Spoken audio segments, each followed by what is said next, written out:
দিয়ে আসছেন Bangladesh supreme court আইনজীবী সমিতির সম্মানিত সভাপতি, মাননীয় চেয়ারপারসনের মাননীয় উপদেষ্টা জনাব অ্যাডভোকেট মোহাম্মদ ফুকুন ভাই এখানে উপস্থিত আছেন।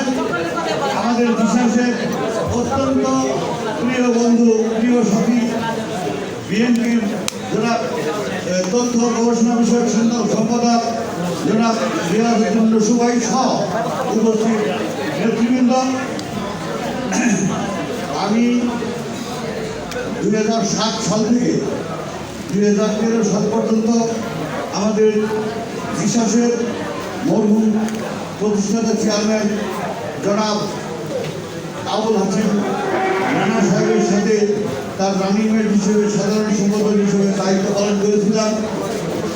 দুর্ভাগ্যজনক আমার ছেলের লিম্ফোমা ক্যান্সার হওয়ার কারণে আমি 7-8 বছর দীর্ঘদিন দৌড়ে পাওয়ার কারণে আমি ওই স্বেচ্ছায় সংগঠনের বৃহত্তর স্বার্থে তাদেরকে আমাদের মাননীয় বর্তমান চেয়ারপারসন এবং রানা ভাইকে বলে যাতে আরেকজন সুদক্ষ সাধারণ সম্পাদক নিয়ে যে আর বিশ্বাসের কার্যক্রম আরও গতিশীল করা যায়, সেই জন্য আমি কিছুদিন দায়িত্ব পালন থেকে বিরত থাকলেও কিন্তু সংগঠনের সাথে আমি হয়ে জড়িত ছিলাম।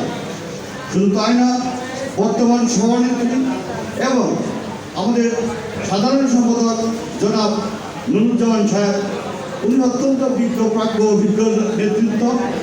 তাকে এবং সভানেত্রীকে আমাদের আজকের মাননীয় অতিথিবৃন্দ যদি আশা করি সার্বিক সহযোগিতা করতেই আছেন, আরও বেশি করবেন, যাতে আমরা এককালে রানা ভাইয়ের নেতৃত্বে 7, 8, 9 যে জাসাসের প্যারালাল সংগঠনের চেয়েও বেশি অ্যাক্টিভিটিস আমরা করেছিলাম।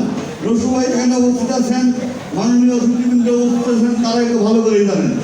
আগামী দিনে যাতে মাননীয় সভানেত্রী এবং সাধারণ সম্পাদকের নেতৃত্বে কোনো প্রকার নেতৃত্বের প্রলোভনে বা আশা না থেকে আমরা সবাই নিজেকে আত্মনিয়োগ করতে পারি, এই আশাবাদ ব্যক্ত করে আগামী দিনে বিশ্বাসকে রানা ভাই স্বপ্ন এবং শহীদ রাষ্ট্রপতি জিয়াউর রহমানের আদর্শ বাস্তবায়ন,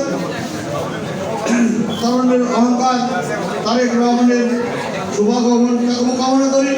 পাশাপাশি দেশনেত্রী বেগম খালেদা জিয়ার দীর্ঘায়ু কামনা করে আমি আমার কথা শেষ করছি। সবাইকে ধন্যবাদ। আসসালামু আলাইকুম। ধন্যবাদ।